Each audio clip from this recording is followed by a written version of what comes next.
Bunu ne zaman kalay ettin? Kim Bunu buzğandan sonra etin iki yanında palonçunu çöğe vergi. Ben danımamen barına da vergem be. Bunu etin barına da lüçüre gerekti. Lüçüre gerekti. Sen ay anlamadım.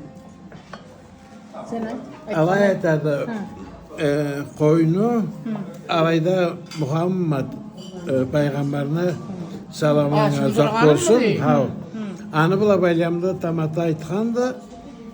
Sonra alayda o tazalıkını o bitti var ne zat var ise bolluğu ise dünyada o köksürüp duradı. Bu evde günü ve kalaydan görüyorsun. Bulayda ola tazalığı bula bayramda. Tamğa yoktu. Kök açıktı.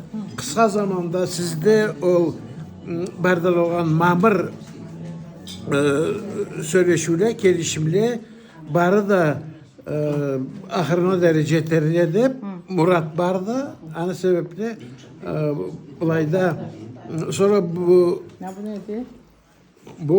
bulayda o işte İran için körüngem olur. İran için körüngem. İran için ha o tek okuna tohtarıktı, anılarıktılar.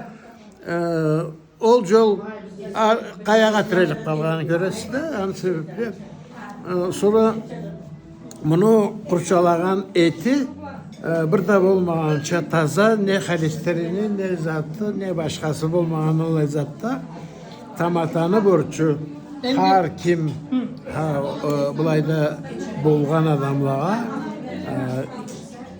yüreğini kendiline göre üleşken etedi.